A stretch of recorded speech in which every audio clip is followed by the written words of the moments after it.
Okay, we are back in The Art of Positivity. You know, I love Jane's books. So I've decided to go into here and I've just set my timer for 30 minutes. There we go. I want to show you how I do a blue bottle. Now, the same thing can be said for any other color. We're actually going to be going back to just some basic blending and how to get more depth and a smoother look, and maybe how to make it look a little bit more like glass. So I am using my Arteza pencils. I have Periwinkle 68, then Ultramarine is my medium shade 32, and then I've pulled black just for some of those deep dark areas. So let's start with these two. You can use any light and medium blue and then a darker blue instead of black, or you can go a medium and light, medium and dark blue and then black. So just look at your swatches and figure out what colors you would need for yours. I do start with my lightest shade, which here is my Periwinkle. Now, when you've got lettering that is cut out like this, you do have to take the time to go around each letter, which, yes, that can be a big hassle. But when you get to areas like this, you get to just go for it. So it kind of makes up for it in a way. But I do start with my lightest shade and get good coverage in the middle area. Okay? Then, just like always, as I'm coming out, I'm going to get lighter.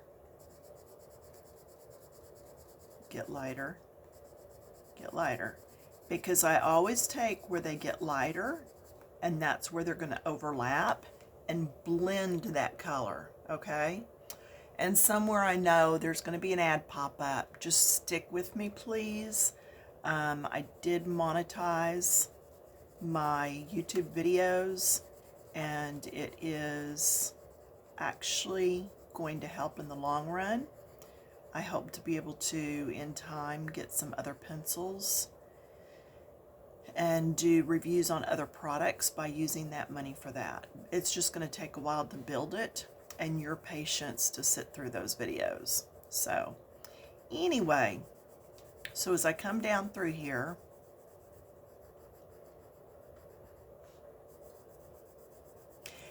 yeah, I don't know why that last video was upside down. Got no clue. No idea. Never did figure it out, because I videoed it just like I always do. So, except when I went walking, but then I still kept the phone, or yeah, was it on my phone? It might have been on my phone. Maybe that's why. Maybe that's what happened. I don't know. Anyway, this one should be right side up. So as I'm coming down here, I'm going to get lighter as I go to the sides. Lighter touch as I get to that bottom area. That's where it's going to overlap once I get the darker blue put in.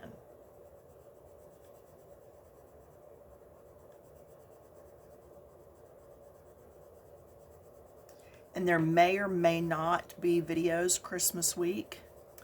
It's going to depend on how much time I get between now and then. I'm going to be making some key lime fudge this week. I love all things key lime just about. So I've got a fudge I make that is awesome. Now, I will keep going over and over the middle until I get all the streakiness out. So I'm not going to spend a lot of time on that. I'm going to come through here, just up to the edge, leave that space around there, okay? Then I'm going to take and I'm going to go to my darker color, all right? Some reason, oh, there we go. My timer didn't go off, but it just went away on my phone. I need to be able to see that. So I've got that blue now. Remember, I used the ultramarine. And it is pretty dark. So as I come out, I'm going to have to get lighter pretty quick. So did you see what I did? My hand was here and I just went like that. If I creep up on the pencil, I've got a heavier touch. If I go back, my touch is not quite so heavy, because if I keep pushing down, I know I'll snap that lead.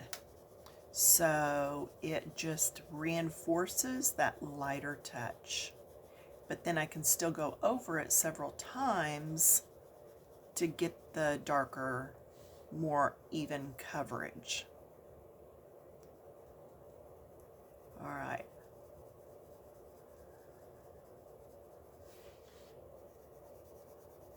Just go the direction that your items are.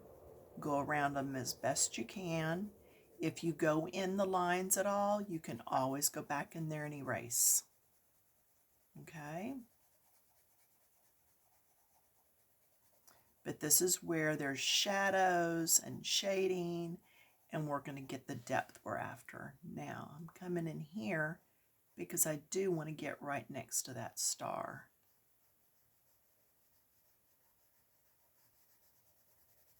And then lighter as I come out.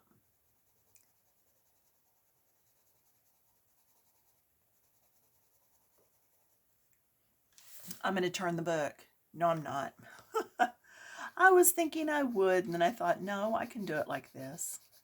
Because if I turned it, then I had to stand back up and get it back into frame and all that. And I just rather color at a little bit awkward angle than to have to be up and down and up and down.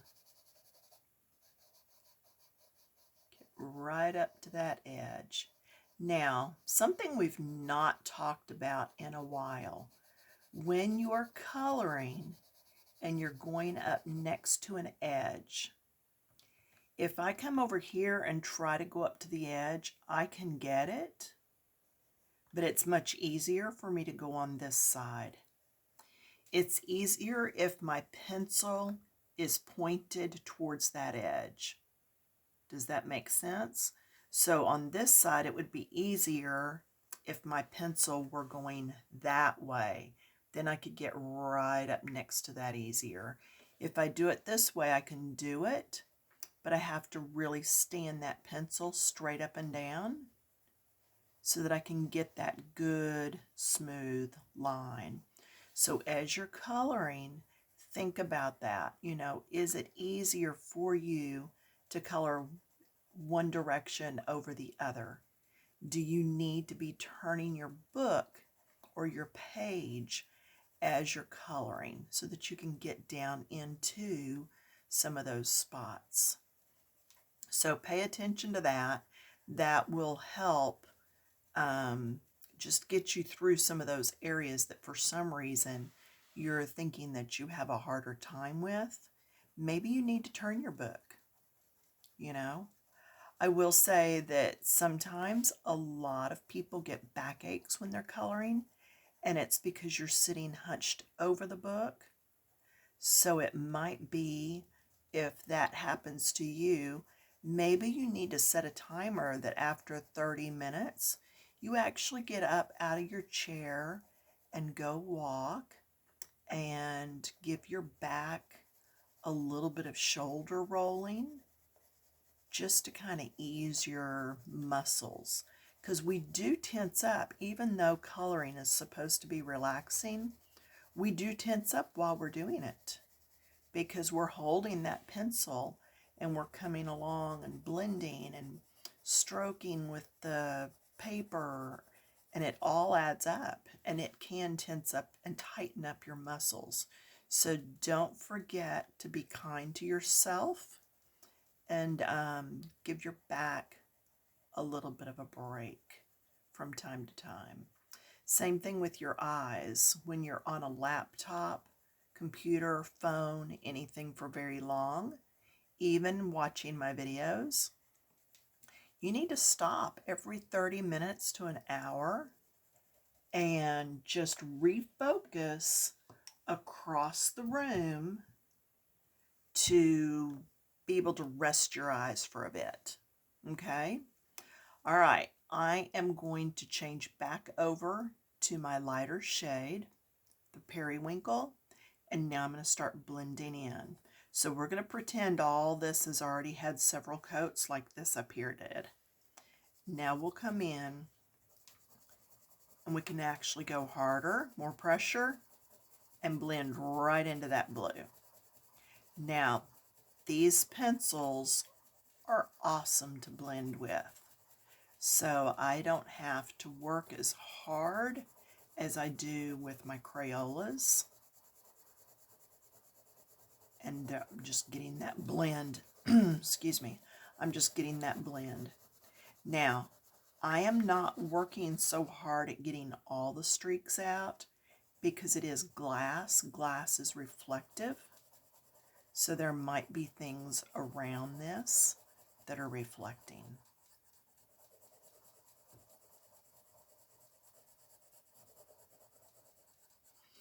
Down in here, that's where I'm going to grab my third shade. So if you have a dark blue or a black, let me pull my hand out of the way so you can see. I'm going to go in here and I'm going to scooch in. That's my word, scooch.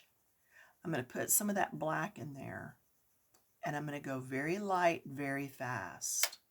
Same thing down here.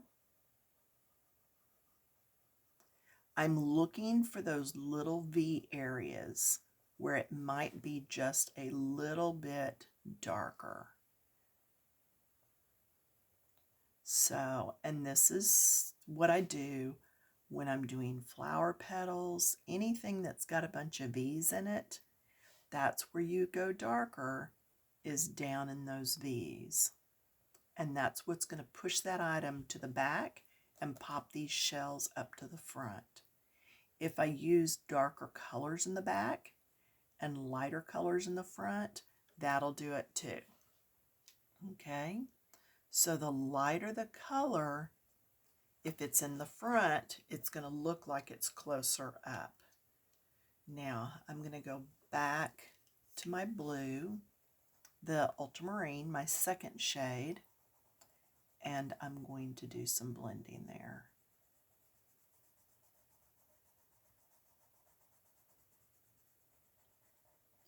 I do have on my Etsy shop some, I think it's like 4 or 5, 6 pages, and it's a conversion chart. I do not remember if the Arteza pencils are part of that, if I had them at that time or not, but I know it's got like the Prismas, the Polychromos. I really don't remember what else on there.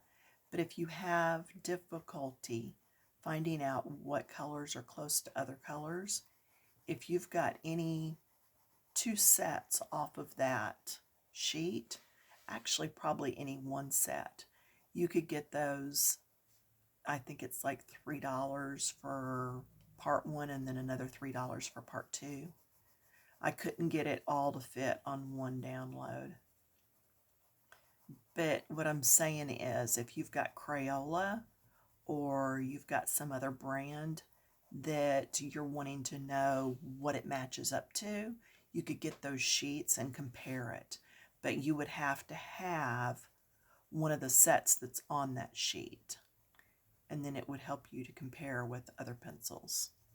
So, and if that was like made no sense to you, let me know and I will do a review of those sheets at some point during one of the videos. I don't have mine laying right here, So that's not something I can easily access right at the moment. So, but those are on my Etsy.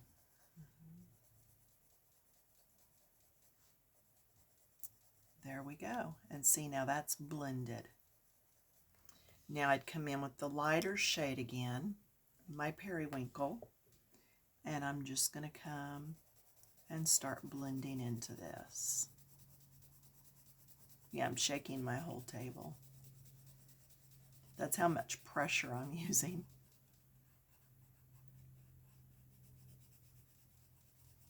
So is anybody actually coloring in this book with me? Pop it down in the comments. Let's see, what other questions? Is anybody actually coloring this with me and using these pencils or other pencils? Is anybody just letting these videos play just to take notes or learn blending techniques? I don't know. Pop in some comments. Let me know what draws you to the videos. Let me know what kind of videos you're looking for. Is there anything in an old video that was from my very first 100 or so that you would like repeated? Because I don't know, maybe I've learned something along the way. Maybe my video skills were not what they are now. Not that they're all that great now, but they're better than they used to be. We'll put it that way. So yeah, I do read every comment. Unless you're spamming, and then YouTube doesn't even let it post. So goodbye, spammers. But yeah, I do. I stop and read. I have YouTube send me every comment in an email so I don't miss anything. Now see, I would just keep going over this. And there's something in that lead that's dragging, and you will get that sometimes in your pencils. So I am looking to see where I laid my sharpener, and I don't see it. So I'm going to zip over to my electric sharpener.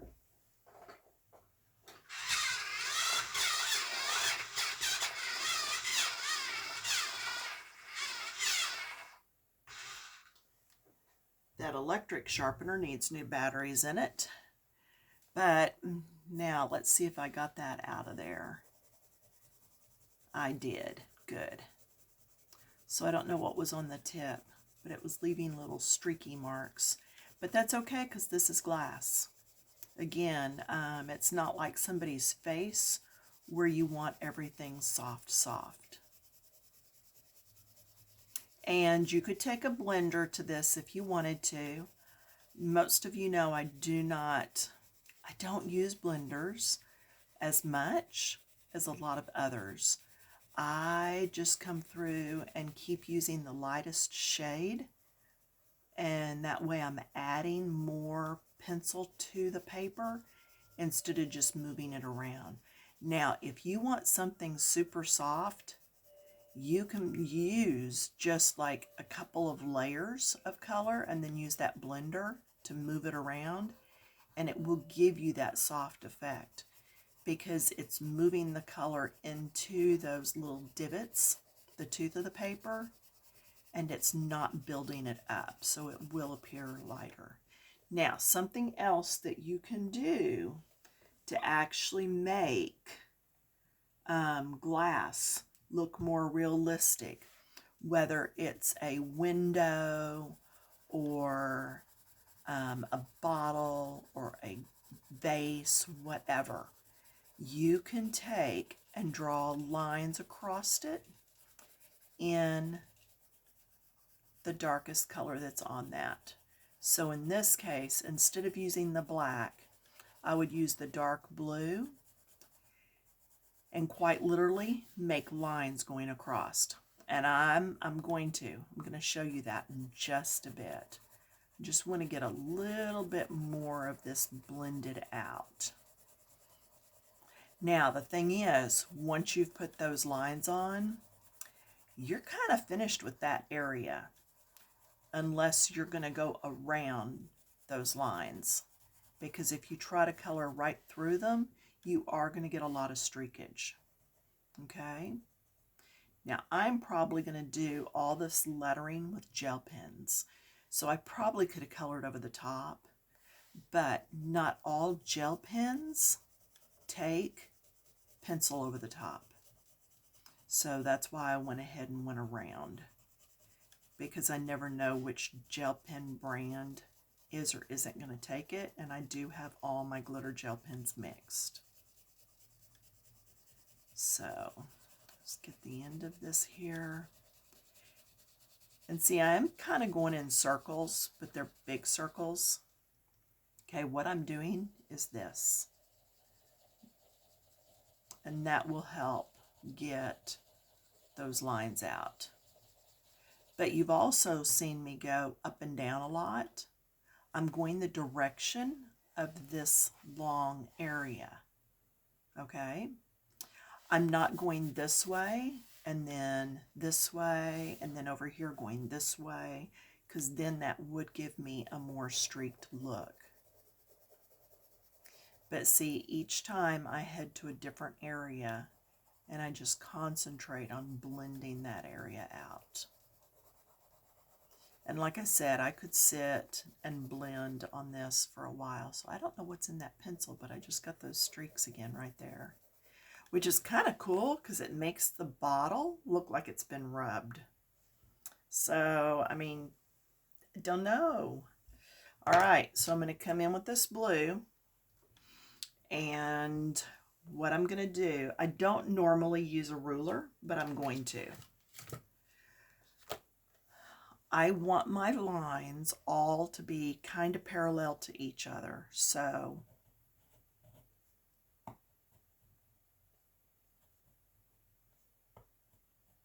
there's one. So then I'm going to come up here. And do you see how I'm not connecting the lines this time? I'm going to come all the way up here. Whoops, I lost my line. There it is. I'm going to come up here and just do one here and then two broken lines there. Now that's what I've got so far. So now I've got parallel lines. Now I can just go in, line that up kind of however I want.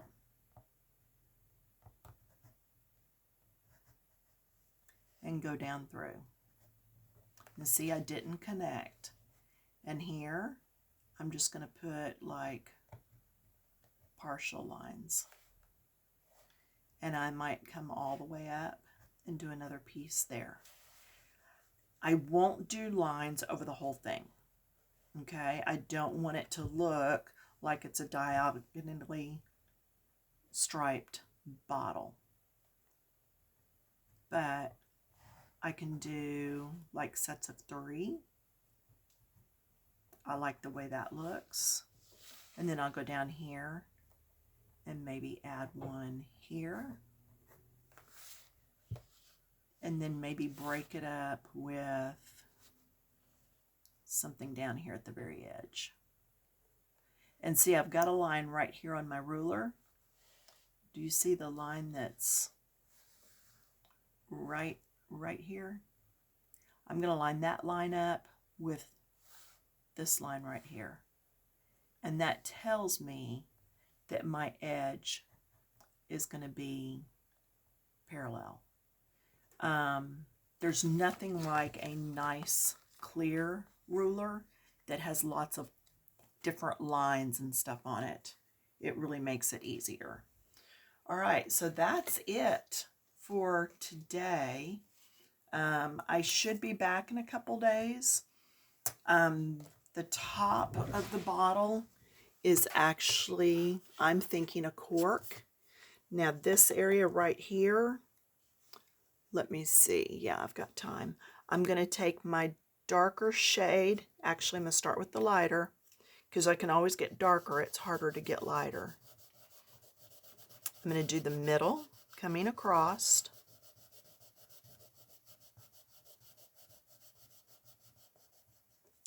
Then I'm going to come in with my second shade. I'm not going to use my third shade on this because it's on top, it's not down underneath. Okay. Get that in, and then lighter where it crosses over. And see, again, I'm going the long direction of the piece I'm coloring. See, long ways was here, but this time long ways is here. Same thing over here. If you are working in this book and you have a particular page you would like to work on with YouTube with me, please let me know, and I will try to work that into our mix. Okay, then I'm going to come back with my lightest shade, and I'm going to blend.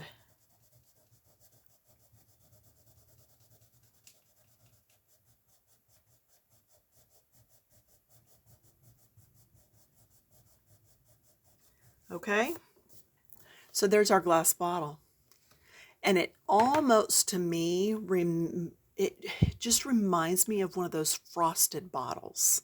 Does that make sense? You've seen wine bottles that are clear.